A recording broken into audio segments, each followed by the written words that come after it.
Hello दोस्तों, स्वागत है आपका हमारे यूट्यूब चैनल में। आज हम एंशिएंट हिस्ट्री में अभिलेखीय और साहित्यिक स्रोत से संबंधित टॉप 15 महत्वपूर्ण एमसीक्यू को कवर करेंगे। तो चलते हैं सेशन की ओर। प्राचीन भारतीय इतिहास के बारे में हमें जानकारी मुख्यतः 4 स्रोतों से प्राप्त होती है और यह स्रोत हैं धर्मग्रंथ, ऐतिहासिक ग्रंथ, विदेशियों का विवरण और पुरातत्व संबंधी साक्ष्य। आज के वीडियो में हम विदेशियों का विवरण और पुरातत्व संबंधी साक्ष्य से संबंधित महत्वपूर्ण प्रश्नों को कवर करेंगे। तो आज का पहला प्रश्न है, किसके अंतर्गत अभिलेख, सिक्के, इमारतों, भवनों, मूर्तियों आदि का अध्ययन किया जाता है? पुरातात्विक स्रोत के अंतर्गत। नेक्स्ट, सबसे पुराना अभिलेख कहाँ से प्राप्त हुआ था? बोगाचकोई से, और बोगाचकोई मध्य एशिया या एशिया माइनर में स्थित है। बोगाचकोई अभिलेख लगभग 1400 ईसा पूर्व का अभिलेख माना जाता है। नेक्स्ट, किस अभिलेख में वैदिक देवता वरुण, इंद्र, मृत्य व नासत्य के नाम मिलते हैं? बोगाचकोई अभिलेख में। बोगाचकोई अभिलेख लगभग 1400 ईसा पूर्व का अभिलेख माना जाता है और यह अभिलेख मध्य एशिया या एशिया माइनर से प्राप्त हुआ था। नेक्स्ट, मध्य भारत में भागवत धर्म विकसित होने का प्रमाण किस अभिलेख से प्राप्त हुआ था? विदिशा अभिलेख से। विदिशा का पूर्व नाम विजयनगर था, इस कारण इस अभिलेख को विजयनगर अभिलेख भी कहते हैं। विदिशा अभिलेख मध्य प्रदेश के विदिशा जिले से प्राप्त हुआ था। नेक्स्ट, सर्वप्रथम भारतवर्ष का जिक्र किस अभिलेख में हुआ है? हाथी गुफा अभिलेख में। हाथी गुफा अभिलेख का निर्माण कलिंग राजा खारवेल द्वारा करवाया गया था। नेक्स्ट, भागवत धर्म विकसित होने का प्रमाण यवन राजदूत हेलडोरस के विदिशा अभिलेख से प्राप्त होता है। इस अभिलेख का अन्य नाम क्या है? विदिशा अभिलेख को विजयनगर अभिलेख, गरुण स्तंभलेख और गरुण ध्वज के नाम से जाना जाता है। और हेलडोरस कौन था? हेलडोरस यवन राजा अंतलिखित ने 9वें शुंग राजा भागवद्र के दरबार में एक राजदूत भेजा था जिसका नाम हेलडोरस था। हेलडोरस ने ही विदिशा अभिलेख का निर्माण करवाया था। नेक्स्ट, किस अभिलेख को तिथि रहित अभिलेख कहते हैं? हाथी गुफा अभिलेख को। और हाथी गुफा अभिलेख का निर्माण कलिंग राजा खारवेल द्वारा करवाया गया था। नेक्स्ट, हाथी गुफा अभिलेख उड़ीसा के भुवनेश्वर के पास उदयगिरी की पहाड़ी से प्राप्त हुआ था। इस अभिलेख का निर्माण किसने करवाया था? कलिंग राजा खारवेल ने। हाथी गुफा अभिलेख कहाँ से प्राप्त हुआ था?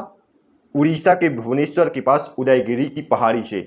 और इसी अभिलेख में सर्वप्रथम भारतवर्ष का उल्लेख मिलता है। नेक्स्ट, सर्वप्रथम दुर्भिक्ष की जानकारी देने वाला अभिलेख कौन सा है? सोहगोरा अभिलेख। सोहगोरा अभिलेख उत्तर प्रदेश के गोरखपुर जिले के सोहगोरा नामक स्थान से प्राप्त हुआ था और इस अभिलेख में संकट के समय खाद्यान्नों को सुरक्षित करने की बात कही गई है। नेक्स्ट, भारत पर होने वाले हूण आक्रमण की जानकारी किस अभिलेख से प्राप्त होती है? जूनागढ़ अभिलेख से। जूनागढ़ अभिलेख गुजरात के गिरनार पर्वत से प्राप्त हुआ था और इस अभिलेख से हूण आक्रमण के बारे में जानकारी मिलती है। नेक्स्ट, जूनागढ़ अभिलेख किस शासक से संबंधित है? शक शासक रुद्रदामन से। शक शासक रुद्रदामन ने इस अभिलेख में सुदर्शन झील का उल्लेख किया है और सुदर्शन झील कहाँ है? गुजरात के जूनागढ़ पर्वत पर। नेक्स्ट, सती प्रथा का प्रथम साक्ष्य किस अभिलेख से प्राप्त हुआ था? एरन अभिलेख से। सती प्रथा का प्रथम साक्ष्य एरन अभिलेख से प्राप्त होता है और एरन अभिलेख कहाँ से प्राप्त हुआ था? मध्य प्रदेश के सागर जिले से। नेक्स्ट, एरन अभिलेख का निर्माण किस शासक ने करवाया था? भानुगुप्त ने। भानुगुप्त के मंत्री गोपराज की मृत्यु एक युद्ध में हो जाती है जिस कारण गोपराज की पत्नी ने सती धारण कर लिया था। इसका उल्लेख भानुगुप्त अपने एरन अभिलेख में करवाते हैं और एरन अभिलेख मध्य प्रदेश के सागर जिले से प्राप्त हुआ था।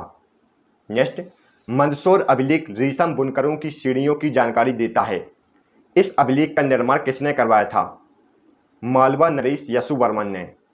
मंदसौर अभिलेख मध्य प्रदेश के मंदसौर जिले से प्राप्त हुआ था और इस अभिलेख का निर्माण मालवा नरेश यशुवर्मन ने करवाया था। नेक्स्ट, नासिक अभिलेख किस शासक से संबंधित है? गौतमी बलश्री से। नासिक अभिलेख महाराष्ट्र के नासिक जिले से प्राप्त हुआ था और इस अभिलेख का निर्माण गौतमी बलश्री द्वारा करवाया गया था। नेक्स्ट, प्रयाग स्तंभ लेख किस शासक से संबंधित है? समुद्रगुप्त से। प्रयाग स्तंभ लेख में समुद्रगुप्त की विजयों का वर्णन किया गया है और यह उत्तर प्रदेश से प्राप्त हुआ था। नेक्स्ट, ऐहोल अभिलेख किस शासक से संबंधित है? पुलकेशन द्वितीय से। ऐहोल अभिलेख पुलकेशन द्वितीय से संबंधित है। नेक्स्ट, ग्वालियर अभिलेख में गुर्जर प्रतिहार के संबंध में जानकारी मिलती है। इस अभिलेख का संबंध किस शासक से है? प्रतिहार नरेश भोज से। ग्वालियर अभिलेख में गुर्जर प्रतिहार के संबंध में जानकारी मिलती है और इस अभिलेख का संबंध प्रतिहार नरेश भोज से है। नेक्स्ट, देवपारा अभिलेख का निर्माण किस शासक ने करवाया था? बंगाल शासक विजयसेन ने। देवपारा अभिलेख पश्चिम बंगाल से प्राप्त हुआ था और इस अभिलेख का निर्माण बंगाल शासक विजयसेन ने करवाया था। नेक्स्ट, भीतरी जूनागढ़ अभिलेख किस शासक से संबंधित है?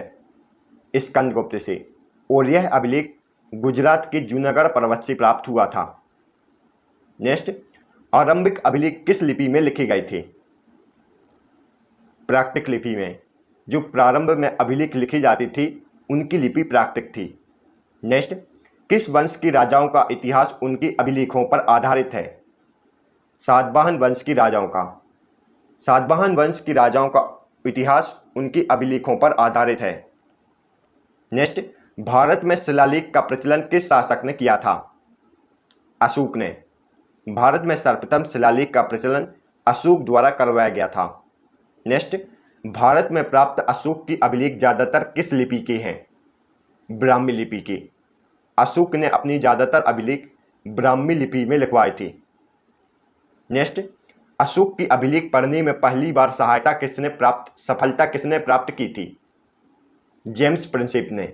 जेम्स प्रिंसेप ने 1837 में अशोक के अभिलेख को पढ़ने में सफलता प्राप्त की थी।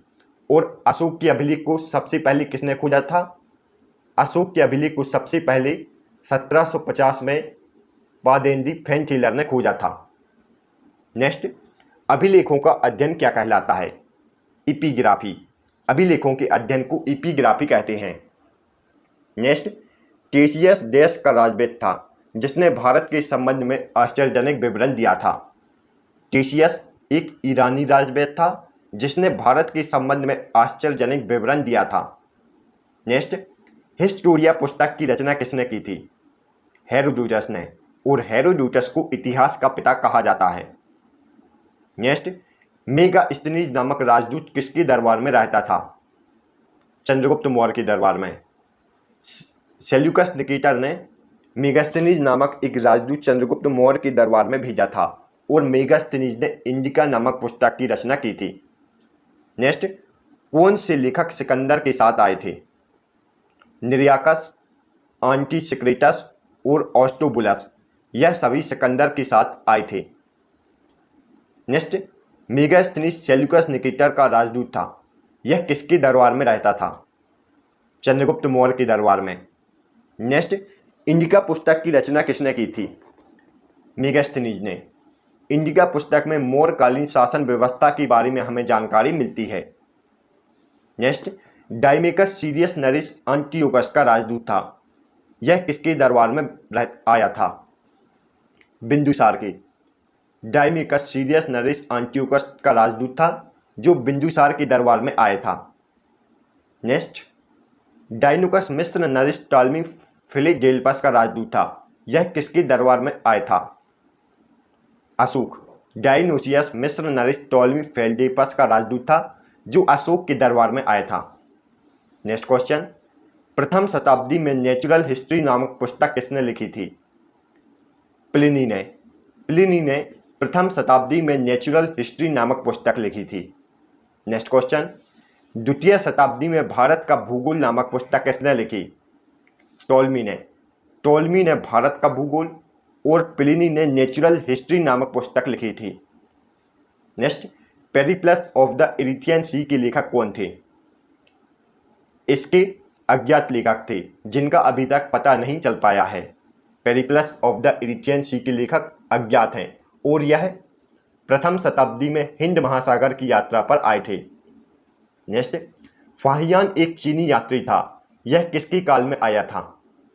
चंद्रगुप्त द्वितीय के काल में। फाहियान एक चीनी यात्री था जो चंद्रगुप्त द्वितीय के काल में भारत आता है। नेक्स्ट, संयुगन एक डैश लेखक हैं। संयुगन एक चीनी लेखक हैं। नेक्स्ट, चीनी यात्री हेनसोंग किसके काल में भारत आया था? हर्षवर्धन के काल में।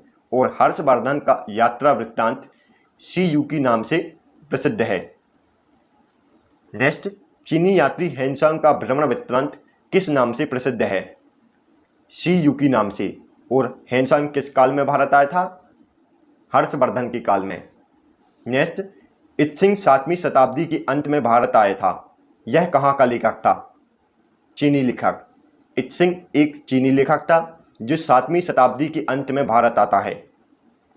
नेक्स्ट क्वेश्चन, अल बरूनी किसके साथ भारत आया था? महमूद गजनबी के साथ। अल बरूनी महमूद गजनबी के साथ 1000 ईस्वी में भारत आया था। नेक्स्ट, किताब उल हिंद या तहकीक ए हिंद की रचना किसने की थी? अल बरूनी ने।